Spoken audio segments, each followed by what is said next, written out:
This podcast is part of the Big Heads Media Podcast Network. Go to bigheadsmedia.com for more great podcasts. You know who I can do without? I can do without the people in the video store. Which ones? All of them. This is Massive Late Fee with Mike and Mark.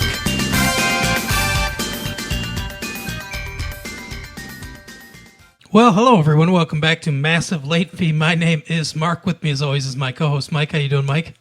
Not too bad. How about yourself?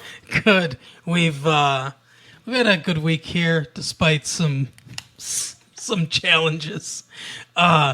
We've got some new equipment that we're not using yet, but we're going to be using soon, and that will be exciting. Exciting. Oh yeah, definitely. So anyway, on to the news. Not much in the news this week, Mike. Actually, we broke a news story with our friends over at Boar Meets World. That's true, we did. Oh God, I don't know the woman's name. I don't know her character. She played Rachel. Rachel, yeah. I'm not familiar with the character of Rachel on Boy Meets World, but I guess the actress has fully embraced just being like a hardcore pornographic movie actress at this point. Good for her. And good for her. She's pretty attractive, so hooray for that. Yep, absolutely. The Joker has broken the October opening day box office record. Oh, has it? Apparently, yeah, over $40 million so far on its first day. That's pretty good. Yeah, not bad. I mean, I'd take it if someone handed me a bag of $40 million. I'd be good with it. Maybe a big bag, Mark. Let's not fool ourselves here. Oh, and let's see. I mean, there's not much. Joker news is really dominating everything. There's not really much else in the news other than porn and the Joker. There's a new Jason Bourne movie being developed. There is? Apparently, yeah. Is Matt Damon involved, or is it going to be someone else? I guess there's a Treadstone TV show, and it might connect to that. Huh. I didn't know there was a Treadstone TV show. Has that already been out? Yes. Like for how long? I don't know. Huh. That's a very good question. I don't watch it, and I'm not familiar with it. But it looks like Matt Damon may be back in the fold, according to what I've heard. See, I wish they did it with the Jason Bourne character. If they made him more like like the American version of James Bond. You know, they'd keep like it's almost like a code name. But I mean, I guess they do kind of go into his. They kind of do go into his backstory quite a bit. And I think I read 2 out of 3 of the books because it's like a trilogy. Yeah. And the books are okay. They're very dated because they were like written in like the early 80s, I think, or something like that. They're sometime in the 1980s, and so a lot of the references like, "Ooh, he had this camera." It's like, yeah, I have one on my phone now. That's not very impressive. Yeah. So I guess Treadstone is on the USA Network. Oh, is it after Silk Stockings? Wow, that's a hell of a reference. Yeah, it comes in between that and Rhonda Shear's Up All Night. Yeah, with Gilbert Gottfried occasionally guessing at it. Yeah. Rhonda. I never quite understood what Silk Stockings was. Were they like detectives or something? I guess. I don't think I ever actually watched the show, but I guess they were detectives. It seemed like it was on for a long time. Yeah, it was like the Red Shoe Diaries, but more mainstream, I guess. Yeah, from what I could tell from like the previews and like descriptions, like on the cable box, 'cause I also never watched it. It seemed like it was like a very like a bad version of like a Cinemax movie, where it's just like all like designed to like titillate like young men into watching it. But I mean, obviously on the USA Network, they couldn't have like nudity and stuff like that. It was on for 8 seasons. Jeez, they had like they actually had like quite a few like things like that they. Yeah. Like exploitation type movie, but then like it was like edited like it's like wow, like as a 12-year-old, it's like I gotta find the original of this movie because it's gonna be good. Yeah, he so it starred Rob Estes, maybe best known from Ace's Iron Eagle 3. Oh my god, the Iron Eagle movies were insane. Did you know they made so many of them? There's like I think in Family Guy they described like a plot that just sounds so outlandish, but it's actually the plot of a Iron Eagle movie. Oh my god. Do you remember that? Yeah. Yeah, it's like Brian like wrote like a script, but it's like just like the Aces. I think it's the Aces High, the one you're talking about. Yeah, where he's like, but one of the pilots is Japanese and they don't trust him or something. Right, yeah. They were like World War II vets or something like that. And then Rita was played by Ben Vereen was on this show. Jesus On Silk Christ! Stockings? Jeez. Apparently, let's see, so who played Rita? Mitzi McCall. I was reading this thing earlier or the other day. It was like this music producer. I can't remember his name, but like I guess at one point he actually like ran over Ben Vereen like when he was driving. He just like hit him with his car. Oh my god! Yeah, Allegedly an accident. Which is weird because I like never heard about Ben Vereen having an accident. I guess he's really not. Is he alive still? I will tell you in 1 minute. Let's see. Ben Vereen is alive and well, 72 years old. Oh, well, I thought he'd be older. Yeah, he does seem like he would be. He seemed like he was like in his like 50s when he was on like Webster, which is in the 80s. Yeah, he started acting in 1965. Jeez, what was he? 3? I don't know. Well, let's see. He was born in 46, so Well, probably not then. So it's 19, I think. But yeah, he was in Hair. He was in Sweet Charity. This was on the stage. See, I mostly know Ben Vereen as Ben Vereen, not like the guy from anything. Like I heard he was in Roots. Where I don't know. I don't remember him. Mm-hmm. Yeah, Like he was on Webster, but I mean, other than Webster, I think on Webster it was like, oh look, it's Ben Vereen on Webster, and he was like his uncle or something. yeah, something like that. He's done a lot. Like he was big in the theater. I know. Oh yeah. So I think that's kind of why he's not as well known. But good for him. Congrats. But for that's being alive. So that's good that's job. the news. Ben Vereen not dead. But was hit by a car. Yeah, allegedly on accident. I don't think it was on purpose.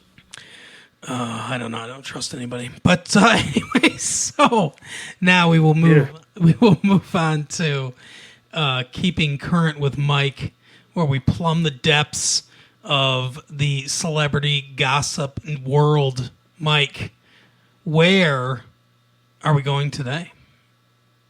Well, Mark, you'll be happy to know we're making a grand return to Hip Hop DX.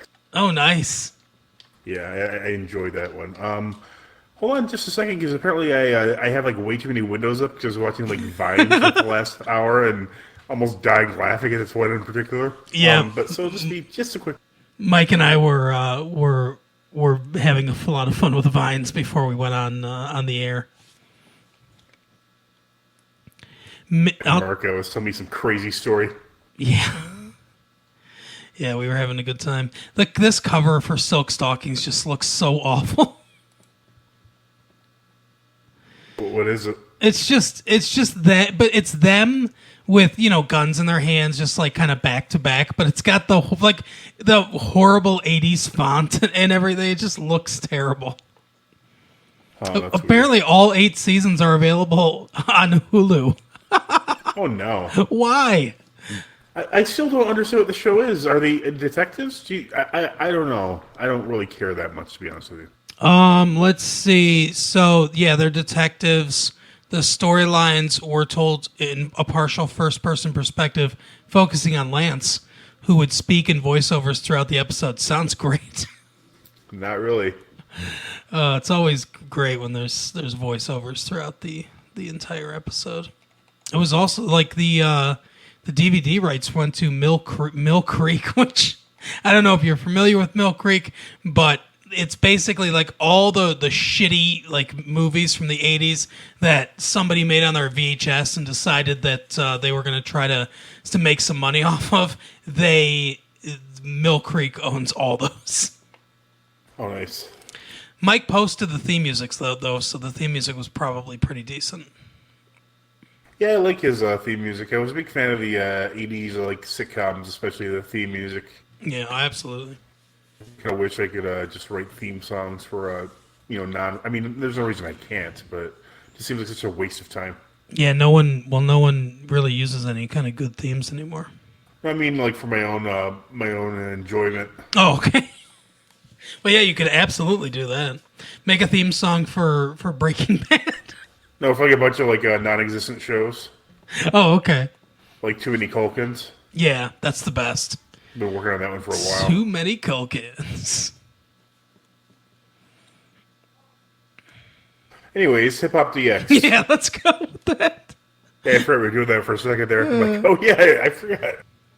The breakdown: will Tekashi 6ix9ine be hip hop's first successful snitch?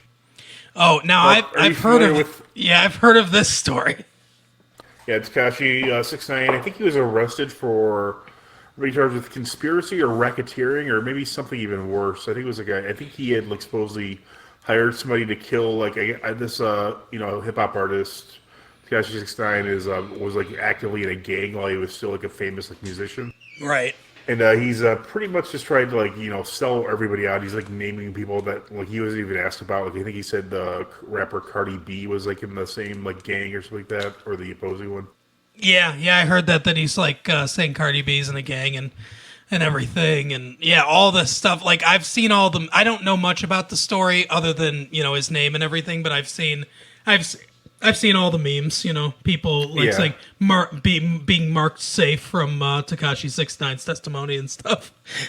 Yeah, I think there's like two issues. Obviously, like how much will his sentence be reduced? Because I think they said he's refusing witness protection. Mm-hmm. Like I think this guy's probably just gonna be shot like pretty quickly after he gets out of prison. I would imagine, yeah. Well, like if he walks, I don't see him. I mean, if he is in fact actually naming people who are actually in these groups that don't want to be prosecuted, imagine someone might have issue with what he's been saying. Yeah, unless he's just making up lies, I guess. In which case, yeah, they wouldn't care. But that's not going to help him. And they were kind of like, it was kind of funny. It was like, how can he go into witness protection when he's got like a giant 6ix9ine tattooed on his face? Right? Yeah, where is he going to go?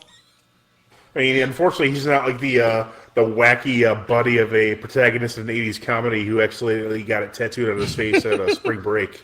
Right. He could go to Sweden. No rapper will ever go there again. Yeah, that's true.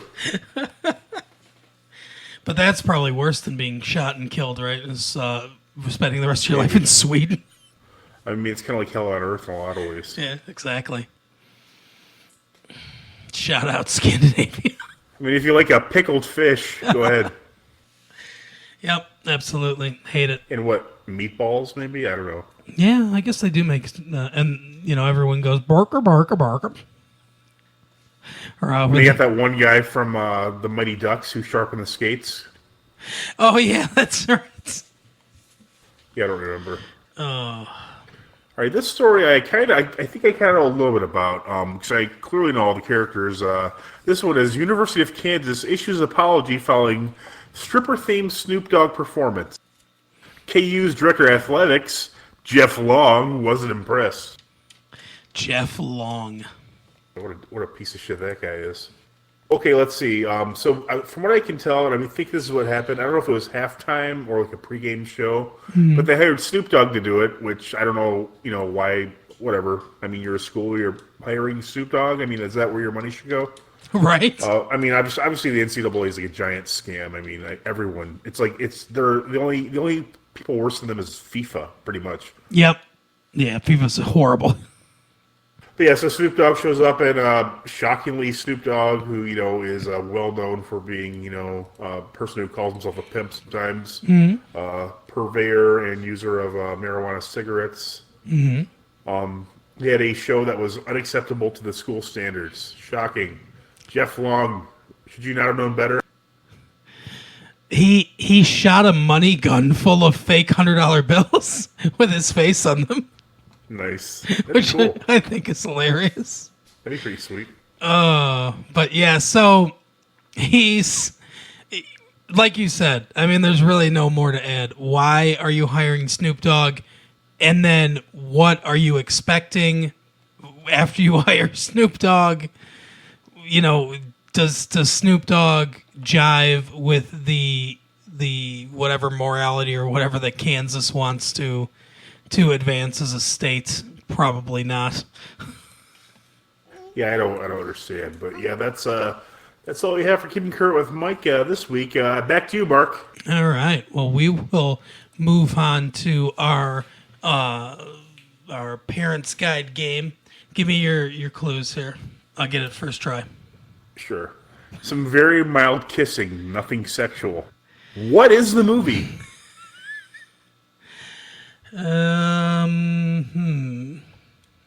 Let's say Back to School.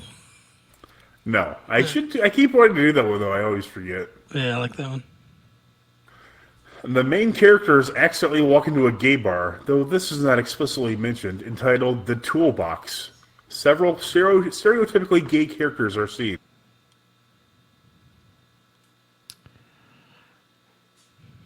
Dirty Work? No. This sounds so familiar. One of the characters' girlfriend is accused of having an affair. The Toolbox. Fuck.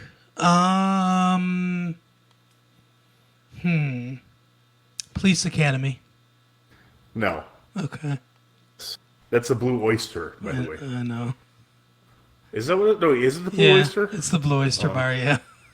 Huh. All right, this one I have to be careful on because it has two character names. Okay. One of the characters talks about another character finally getting his pubic hair, in parentheses, pubes. No, that doesn't happen in that movie.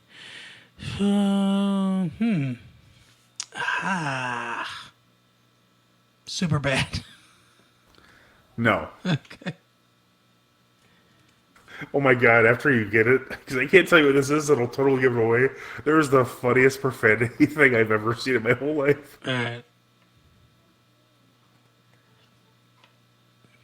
Under frightening and intense scenes, none. Should be PG. Huh. Should be PG, huh? Yeah, and then right after that, it says, one of the characters is given a gun and is asked to kill his girlfriend's ex-husband. However, he throws the gun away and runs off, scared. Which sounds kind of frightening or intense. Wow. Okay, one character's given a gun and told... Wow. Fuck.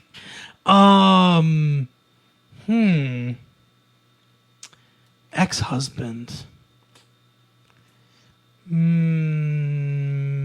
Barbarella. No. Okay. While at a rock concert, one of the characters accidentally sets a man's hair on fire with a lighter. Played for laughs.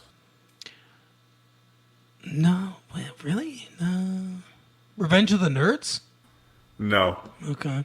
This one is under a profanity. Just the way they phrased it makes me laugh. One brief use of shitty and one slightly unclear asshole.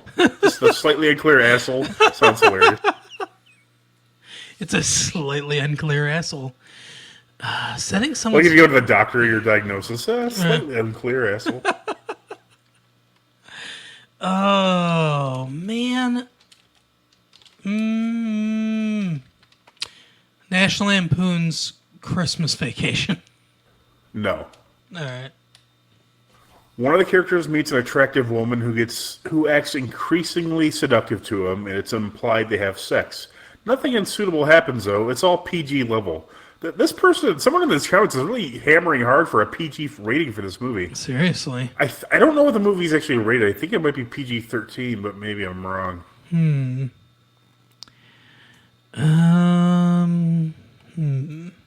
Saturday Night Fever. No. But this is PG-13, which is pretty funny because I've seen it at least twice now. Someone's like, it really should be PG. In someone's dream, there's a naked Indian, but only his butt is visible.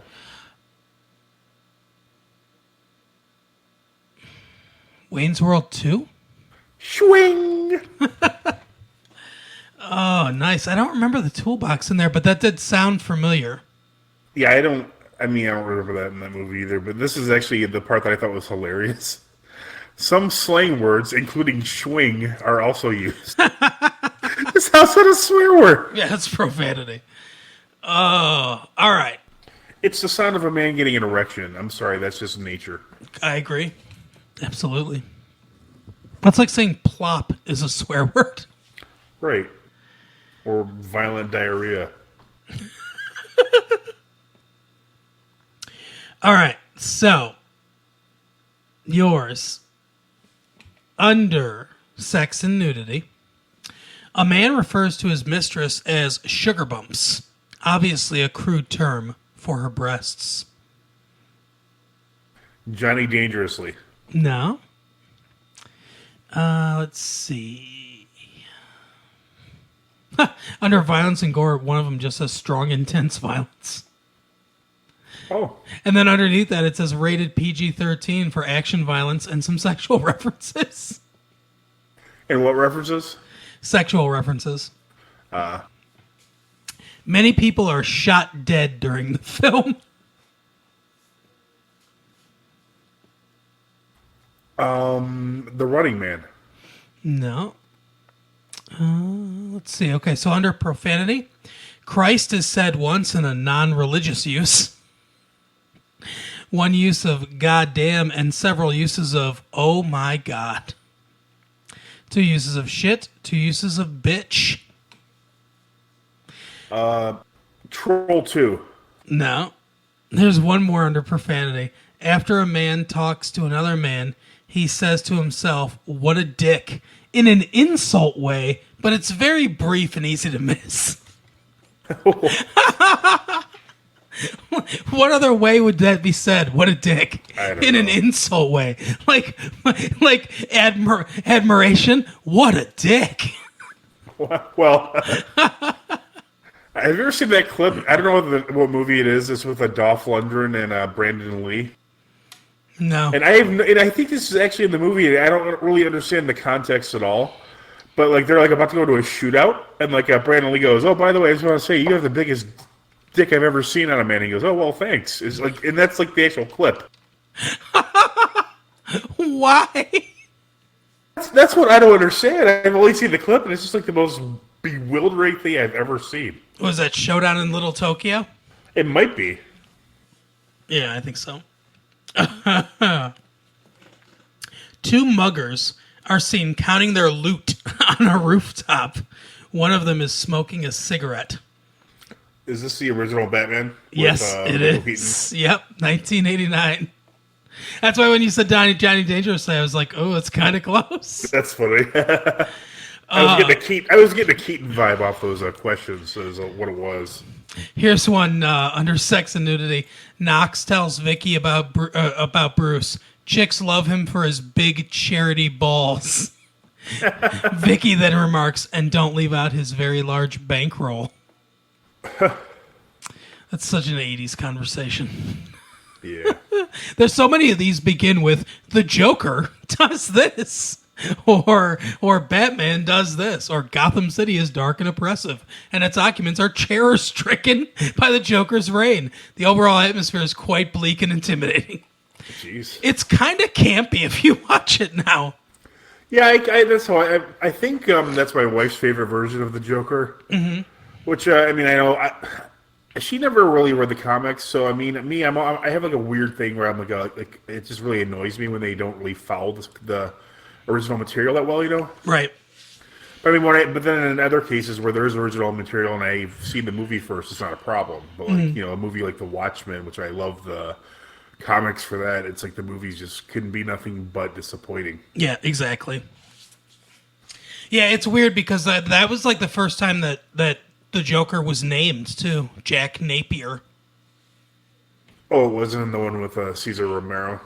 No, I think it was just the Joker with grease paint over his mustache. Right. Because Cesar Romero refused to shave it. Apparently he liked people to throw tangerines at his ass while he was wearing a Speedo. That's according to the Gilbert Gottfried podcast. Or he would throw them. I don't remember what the order was. I guess if it's not true, he's not alive to sue us, so... That's true. Do you have any order of Joker? Have you seen? Did you see the new Joker movie yet, Mark? I did. Okay, yeah, I wasn't sure if that's what we are going to talk about or not. But do you have a order of Jokers? Like your favorite to your least favorite? Interesting. So, I mean, there's a lot. We have to say there's Jack Nicholson played the Joker. Yep. We're just in the what we watch segment now. Let's not transition. We're already there. Yeah, we're talking about the Joker. We have, we have Heath Ledger, right? Jared Leto, correct. Mark Hamill, the great Mark Hamill, mm-hmm. and what's the guy's name? Did I already say Joaquin Phoenix? No, yeah, Joaquin Phoenix and Cesar Romero. Yep. Do we count Cameron Monaghan, who's on Gotham? I've never seen that. I mean, I don't think but I can't rank it because I've never seen it. I don't think they actually explicitly say he's the Joker. It's like sort of implied that he's the Joker, but whatever. Yeah. Apparently, in the original Batman movie, they wanted Willem Dafoe, or somebody said that. Well, they wanted Jack Nicholson all the way, like from the beginning, but somebody disagreed, and one of the producers, and they were like, we should get Willem Dafoe as like Willem Dafoe would have been great, like a leaner, more kind of comic booky version of it. Yeah, he was really good as in the original Spider-Man trilogy as the Green Goblin. Mm-hmm. Like he was, I liked him a lot in that role. So I would say probably my favorite is honestly Mark Hamill. And I actually am going to say the same thing. Yeah, I think Mark Hamill's my favorite, and then after that, I would probably say Ledger, I guess, and then Nicholson. Yeah, I think I'm completely on board with you, but I would definitely put, even though I haven't seen the Gotham one, I would put Jared Leto on the very bottom because I don't know why. Like, of all people who hate superhero movies, I was watching The Suicide Squad. Oh God! Okay. It was on like HBO or something like that, and he was in it, and it was very bad. I did not care for it at all. Like he was especially bad at it. It's a really weird, like Juggalo version of the Joker. It has like no relation to the original. I mean, I guess he was trying to. I mean, really, you could say that if you're using the original text, I can't say any of them other than, of course, Mark Hamill, which is perfectly, mm-hmm. the Joker from the comics. Yep, is super close to it. Yeah, Jared Leto certainly no. You're my number one, a guy. That's the best line from Batman '89. That and Bob Gunn. That he just shoots Bob. Right. But yes, so I always like this son needs an enema because my neighbor's last name was Enema. But I was at an age where I didn't realize an enema was what it actually is. I just thought it was like, oh, it's your last name. He's like, stop saying that. I forgot that you lived next door to Nathan Enema. Yep. That's funny. I was gonna name the first name, but whatever. Yeah, he's probably dead now. Who cares? He's probably in some cult, right? I would imagine. He looked. Last time I saw him, he looked like Jesus. I know his family was very. He has a very nice family, I just have to say. Okay. I know they were religious, but I was just, I guess the joke is that, just religious people grow up into some weird cults, but I don't know. I don't know what he's doing. I hope he's doing well. Nice family, the Enemas. Yeah. I hope he didn't name his daughter Anita. No, I think I went and saw the Ninja Turtles movie in the theater with the Enemas as well. Really? Yeah, it was a pretty big night for, people that age when that movie came out. Yeah, see, I didn't know the family at all. I just knew Nathan. We had creative writing together when he was a senior and I was a freshman. Nice. But yeah, so I guess we could talk more about people from our old hometown and hope that people are entertained by that. I'm not. I don't know about you. Oh, yeah. No, I'm kidding. But yeah, so the joke in the were you ever a big comic book reader of the Batman and the Joker and the Pudding? And the Pudding and the Batman and the Riverdale gang, Archie, were the only two comics that I really ever read. I didn't read a lot of either one, but I read a little bit of Batman comics. Archie comics are the most wholesome comics out there.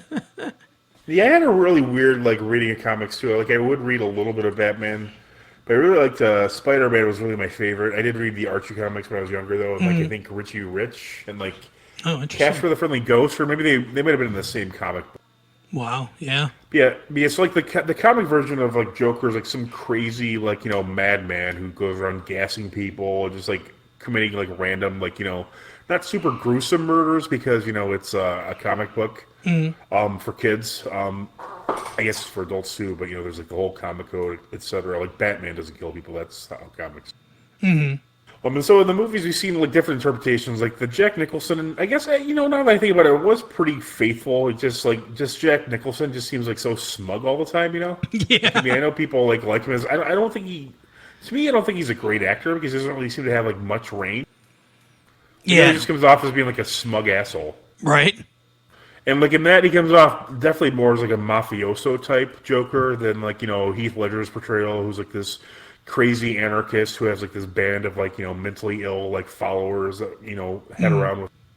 The Jared Leto version, I don't understand that version at all. I mean, I can't talk or speak to that.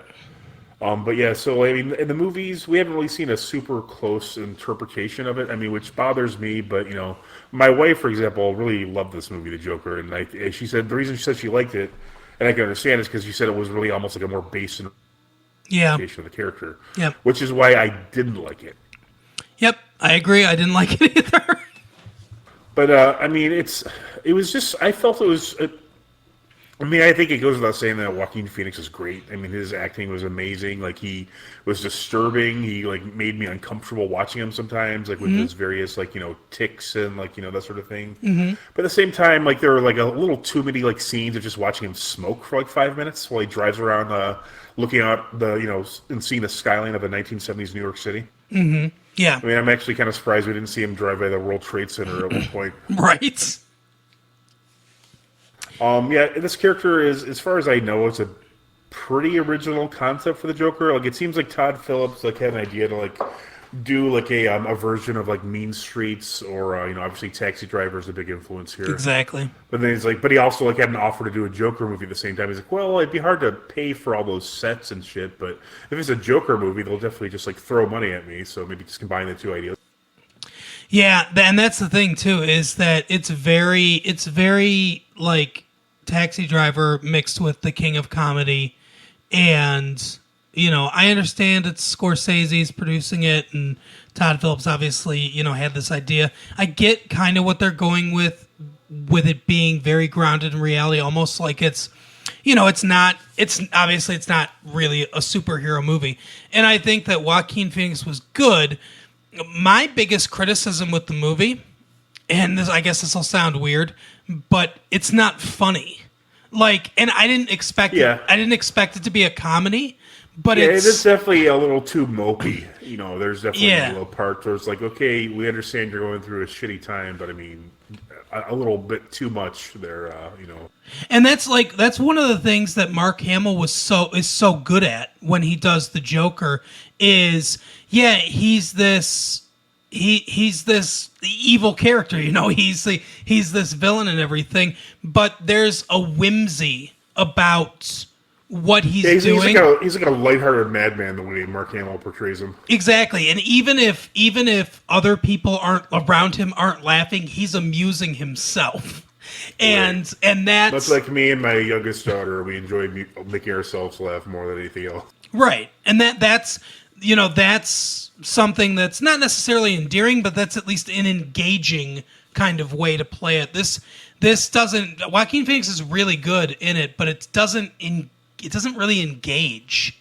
Like I've complained before, I don't really understand necessarily why this has to be a movie about the Joker. You could just have it be like another like homage, obviously, to Martin Scorsese, and like have it be an original character. Mm-hmm. I mean, there's nothing.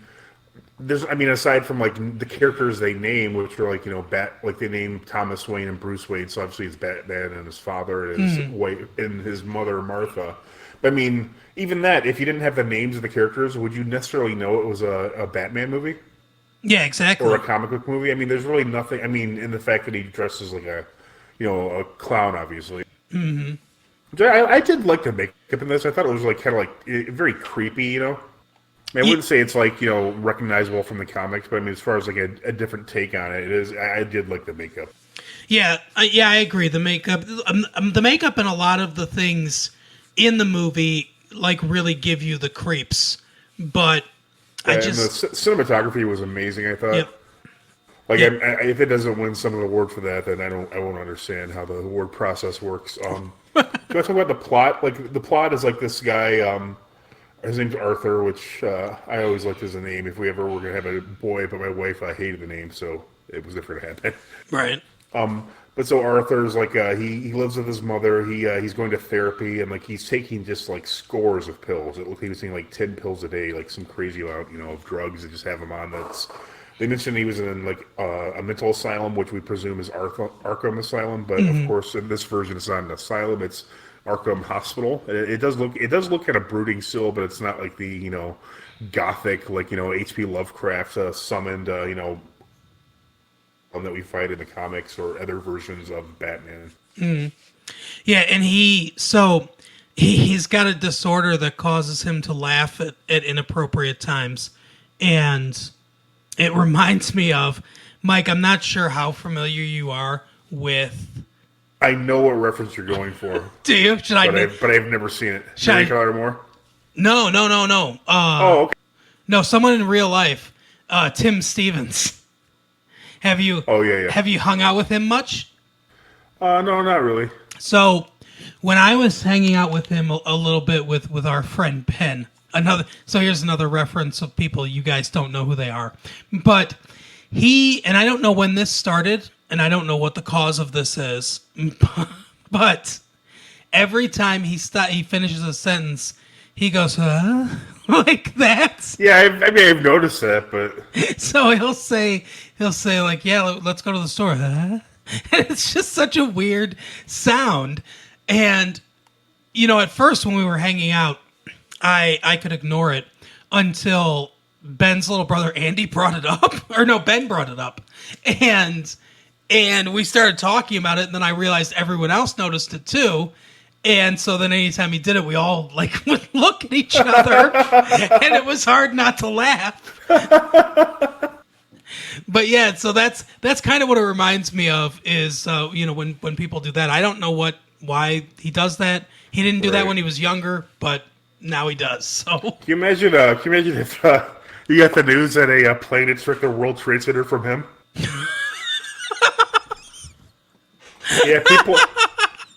They say people are jumping out the side. Huh? my God, I think about 3,000 people are dead.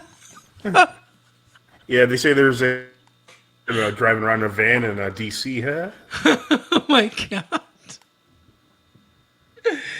Oh yeah, it's interesting. But anyway, yeah. So he. We mean that in a nice way. Yeah, Tim's great, but he has a you know, neurological disorder where he laughs when it's not appropriate to laugh. It even has a card that explains this because early in the movie, there's a young boy that he's trying to like entertain, like his mother, you know, appropriately because some weird creep on a bus is like, you know, engaging with her child. Like she like calls him out and he just starts laughing hysterically, and he hands her a card that says, "Oh, by the way, I have this disorder. Please give me the card." Yeah.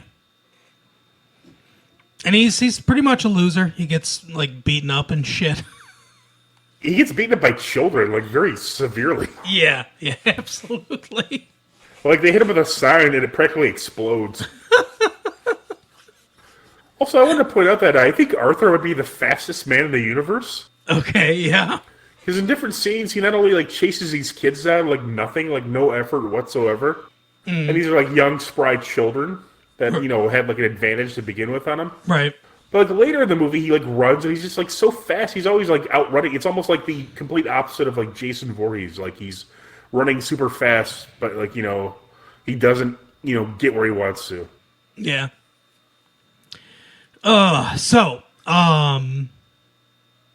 Let's see what happens next. He gets that gun. Well, yeah, some guy he works with just like gives him a gun. He's like, "Yeah, you can pay me later." because he works at an agency that like has like a bunch of clowns, and they like kind of hire them out, like it's like a rent-a-clown service kind of. Those people whose businesses have all been hurt by the It movie. Right. Or who are promoting the It movie. Right. So yeah, we see them like he's like kind of like going around to his different jobs. He's a clown by day, and by night he's like he tells his therapist, and he tells this woman he meets in his building with a young child that he's like, oh yeah, I'm a stand-up comedy, I'm a stand-up comedian guy at night. Come out and see my show, and like we see him, and it's like the worst show you've ever seen in your entire. It's worse than Michael Richards' comedy. Yeah, it is. When I was a kid, when I told people I wanted to be a stand-up comedian, they'd laugh. Nobody's laughing now.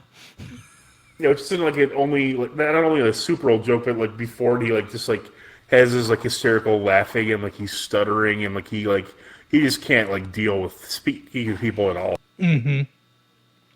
Yep.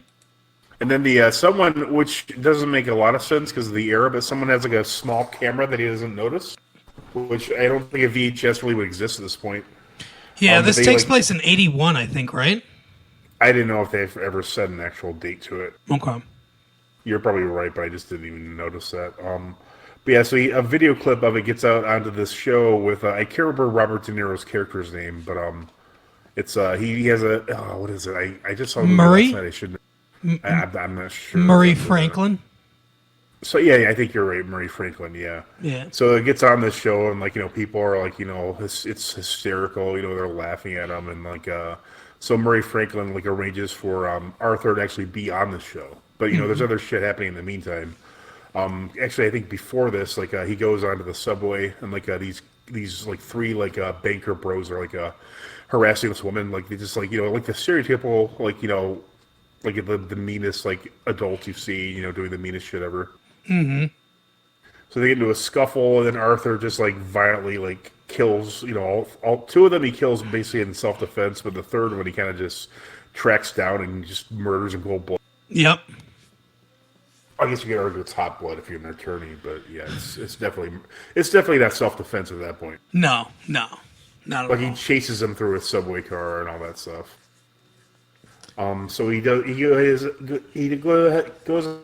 like the city. There's like which is odd. Like people are kind of like it's almost like a movement. Like they're like, yeah, kill the rich is like the new slogan. And then we see Thomas Wayne like is running for mayor. And then when Thomas is on TV, Arthur's mother is like obsessed with Thomas. So like she's like, oh, she keeps writing him all these letters, and like they never like seem to get to him. At least she says they don't.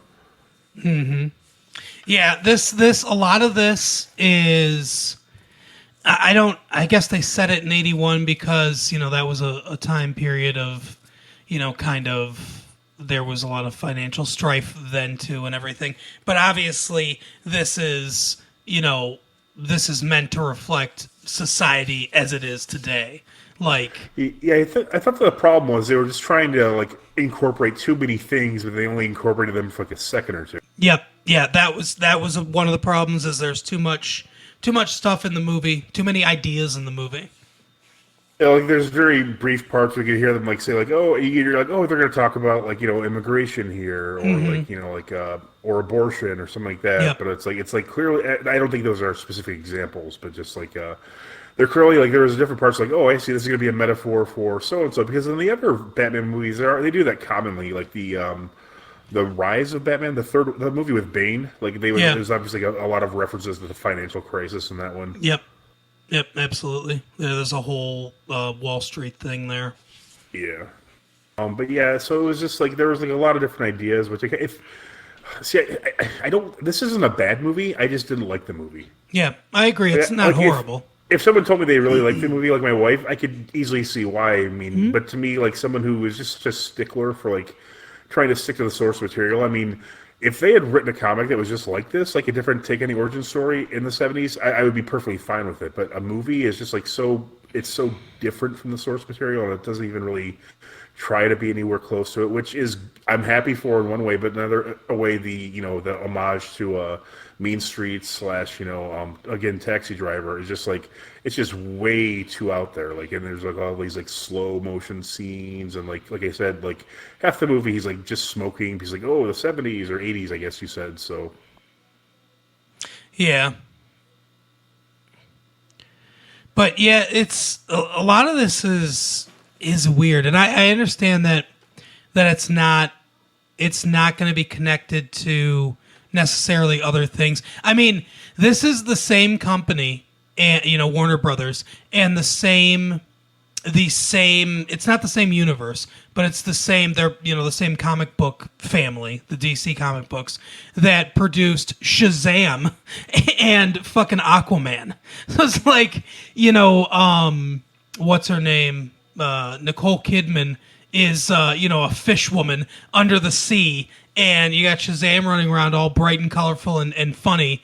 And this movie exists in the same, at least sort of in the same plane. And obviously it's weird. It's weird to think about. Like, obviously, the Bruce Wayne that gets born, or however you want to say it in this movie, is not Ben Affleck or even whomever the next. Yeah, because all the characteristics of his father is like he's a very kind man, and like he comes off as kind of an asshole in this. I mean, yep.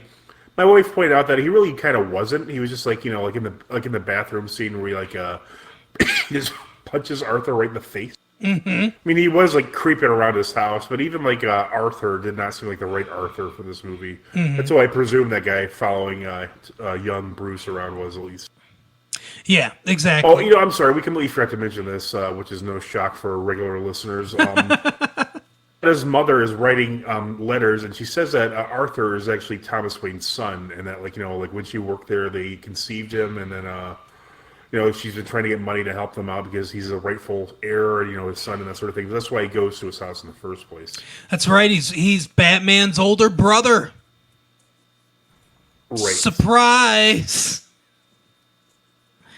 Yeah, that's a twist if it's true. But yeah, that's a twist. And so he let Murray dude, he wants to get on his show, and he like fucks him over. I mean, he gets his in the end, but he's not he's not super nice to him.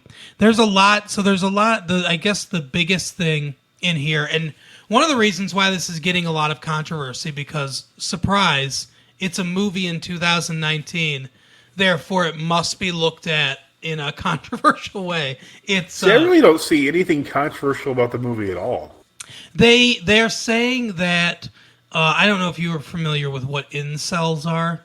Yeah, involuntarily celibate morons. But they it says like basically it kind of feeds into that like we're, beaten down and all this stuff. We should, stand up and protest and everything. I don't really see it in that light. To me, it's more about, like the gap, the wealth gap or whatever.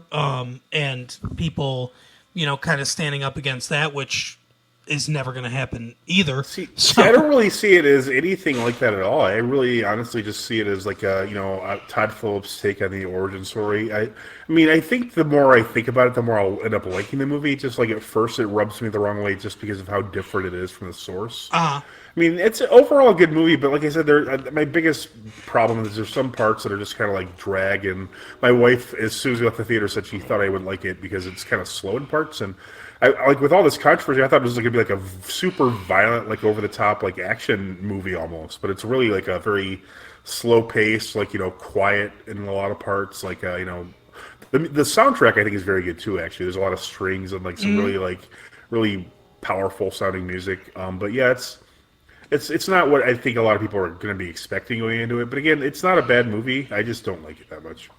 Yeah, it's it's fine. It's a finely directed film, and like you said, the cinematography is outstanding, and the performances are good. There are things I like about it, but to me, it's too dour. It's too depressing. There's not much hope there, and it's You think a movie called The Joker and about the character would have at least a few I mean, I can't think of any real laughs in the movie. yeah, and it's like I'm getting sick of, and maybe if this had come out, and this is not the movie's fault really, but maybe if this had come out 15 years ago, I'd be like, oh wow, this is bold take on this thing. But I'm just sick of comic book movies having to be quote unquote just gritty and dark and stuff all the time. It's like Right. I don't really give us a little bit of fun every once in a while too. Right. But yeah, so go ahead. Yeah, go ahead. At the theater, they had a preview for a movie. It was a gritty reboot of the Harriet Tubman story. Holy shit! I think it was actually like a biopic, but it looked like all like the way they the trailer was. He's like, oh, she's like got a gun behind her back and all this shit. Wow, Harriet Tubman, like you've never thought of her. I'm gonna put you underground. Right. It's written by Quentin Tarantino. As long as it's not Michael Bay. You motherfuckers. So anyway, the Joker goes on Murray's show because And then Quentin Tarantino just insists on having the same line from Pulp Fiction about the storage on his lawn. Yep. There's no sign that says it. And then Harriet Tubman just blows his head off. But so he goes on Murray's show because of his popularity, and he puts on all his shit and everything. There's like some protests with all these people dressed as clowns, inspired by which there's really no evidence of, just rumors that it was a clown that attacked these like 3 Wall Street guys. Yeah, exactly. And then everyone's like, okay, it's a clown, and then there's like a standard mask they all have. And like, yeah, at this point, he's really kind of gone off the rails. He just starts killing a bunch of people. yeah, some of his coworkers, which I thought was pretty funny, is the guy who gave him the gun and said, "Oh, we'll settle it later." Like he immediately turns on him. He's like, "Oh yeah, I see." He said he wanted to buy a gun from. Which how he's going to reconcile that, I have no idea. Right. But yeah, the police show up and they actually frighten his mother, and that's why she goes to the hospital, and that's kind of how he finds out about the letters and that kind of shit. Yep. So yeah, they're chasing, and then then these protests. People are showing up dressed as clowns. So on the day of his appearance on the Franklin show, he actually all these people dressed as clowns are have a riot essentially. They beat he severely beat these 2 policemen where they're at the hospital and stuff. Yep. And so he just shows up in full clown regalia, which he never implied he would. And then so he goes on the show and he's like, well, we just want everyone to know this isn't a reference to that or anything like that. They're really going out of their way. It's the Murray Franklin show is a really bottom basement Johnny Carson type show. Absolutely, yeah. I think Robert De Niro does a great job playing the character. He is the perfect amount of sappy and not really hard edge, kind of your generic interview. Yeah, it's funny too because it's sort of the opposite role that he played in The King of Comedy. So in The King of Comedy, he was obsessed with Jerry Lewis, who had this talk show and everything, and Jerry Lewis was this kind of dick, but had this persona on screen, and it's kind of like he's playing the Jerry Lewis role now. Yeah, I've never seen The King of Comedy. It's alright. Yeah. One of the only things I can stand Jerry Lewis in. Right. But anyway, so yeah, he goes on. He tells him to call him Joker or introduce him as Joker, which he does. Yeah, because Murray had said previously, he just referred to him this guy's a Joker or something like that. Mm-hmm. And so he was flattered by it because he has this really weird fantasy sequence at the beginning where Murray calls him up and says, I wish you were my son and all this nutty stuff. So he's obsessed. Yeah. So he and then we see him practicing with his gun. He's oh, I want to hear a joke, and it's knock knock, and then he pulls the gun out and puts it under his chin and pulls the trigger. Mm-hmm. But it's empty. So we have this anticipation, as they say. Right. Yeah. That's quite a phrase. Right. But yeah, so we're anticipating him to just basically Bud Dwyer himself. Yeah. Exactly. Faces of Death. But anyway, so yeah, he comes out. He starts telling these horrible jokes. Yeah, but he's all it was a problem with this movie is a lot of times I wasn't sure if he was like fantasizing something or not because like this woman who following him around, like going to his Yep. mother's hospital with him. Yep. He just goes to her apartment and she goes, "What are you doing in my apartment?" So he just like basically had a whole fantasy. She was like dating him and stuff, and like Yeah. she just saw him once. Like he's like this creepy guy. Like she saw like pretend to shoot himself in the head once. Yeah, Sophie. Yeah, but yeah, we're terrible at recapping things. Sorry. It's okay. But anyway, so I don't know why I said that's okay. Yeah, It's not for me to say. But anyway, so he admits that he killed the dudes. He talks about how people abandon him and how Murray's this asshole. Then he kills Murray. Oh yeah, because we forgot, of course, as well. His mother wrote this this. Apparently, she was at this asylum and she had like adopted him and worked for the Wayne. So basically, she just lied and she deluded that he was Thomas's son when she was really. Which the whole situation sounds weird. That I don't know what the adoption laws were like back then, but it seems like it would be difficult to adopt someone if you're not Yeah. wealthy. But I don't really know how it works. I don't I'm either. no scientist. But so then he gets arrested, and then riots break out across the whole city. Oh, also, we forgot he killed his mom and that guy who gave him the gun. Yeah.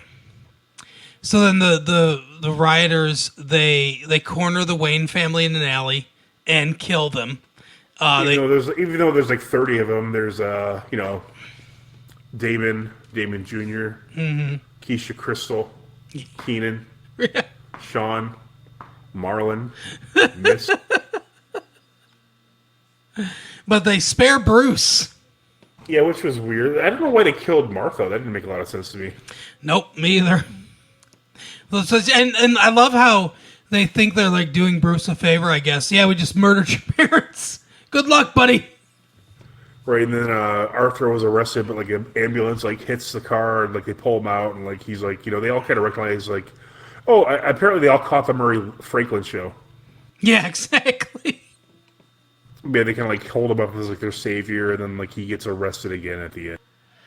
Yeah. So yeah, he gets arrested again. He gets put in an asylum, and yeah, that's pretty much it. And he kills the therapist he's talking with, and just kind of like waltzes out on the way in at the very end. Yeah. But yeah, and I think so. One of the controversies is that people are like celebrating him and everything when clearly he's a villain. Yeah, that is just stupid. I mean, the character is not portrayed as an antagonist or like a hero in any ways. It's like really a dark character study, which, and that, again, if it were, I think I'd like the movie a lot better if it weren't like called the Joker or it didn't have to tie into Batman. But Yeah. I mean, it would fit in. I would say it definitely would fit in, with like the rest of like the '70s, like Martin Scorsese style movies. But it's like, does Breaking Bad get criticized because it of Walter White and we kind of root for him? Right, but I mean, it's just people are way too sensitive. I don't understand. I don't think even Walter White, he's not portrayed as like a good person. That's what I'm saying. Yeah. I mean, it's okay to have stories about the bad parts of humanity because look at all these like podcasts that people are obsessed with about serial killers and stuff. People are interested in every aspect of a human, and what different possibility there could be. And the biggest thing is that it's a movie. Yeah. It's not real life. And it's an R-rated movie, so if your kids are going there, then you probably need to do something different because they shouldn't be seeing this. Yeah, they could download it online, but again, it's it's not the movie's fault that your kids are illegally getting a copy of and or watching this movie. If Joaquin Phoenix dressed up like a clown and murdered a bunch of people in real life on the streets of whatever city, he wouldn't get lifted up as a hero. It just wouldn't happen. That's why that's a movie and real life's different. So that's I don't really look at it as controversial. Like I said before, I didn't like the movie for certain reasons, a couple of stylistic reasons, a couple of just script writing reasons. I didn't really love it, but like you said, I don't think it's a bad film. It's just really not a me film. It's not a film that I like, but it's not. It's objectively good. I would say probably. Yeah, I would say too. I mean, there's like there's a lot of very the whole part where where Arthur comes out onto the set of the talk show and like oh my god, what's he gonna do here? Because we know he has his gun on him, and it's just like there's a lot of good uses of various like cinematic techniques. I feel bad because even like I felt like I think I need to process the movie. Like movies like this that are kind of complicated. The more I think about it, the more maybe I have to watch it again a couple times. I was gonna say I'm probably gonna have to watch it again, honestly, to really fully get it. Yeah, but I don't think I'm going to watch it again because watching it the first time wasn't super pleasant, like experience wise. It was just kind of like a drag in a lot of ways. Like, yeah, it's kind of more depressing than I'm usually. I'm more of a fan of like action movies or comedies. Yep, me too. I'm not into the I life is depressing enough. I don't need the movie to depress me. Great. But that is our episode for the day. Why don't you write to us at Massive Late Fee on Twitter and tell us who your favorite Joker is. You can tag us to hashtag Massive Late Fee, all that stuff if you want to do that, so that we can see it. Maybe we'll talk about what your favorite Joker is next week on the air. What did you think of the movie? Tell some friends about this show. Chuck in a buck at Patreon / Massive Late Fee or Massive Late Fee / Patreon or whatever it is. I don't know. It's late and I'm tired now. Mike, you got anything to tell the people or ask for them? No. All right, sounds good. So we will see you next week. Bye. See you next time.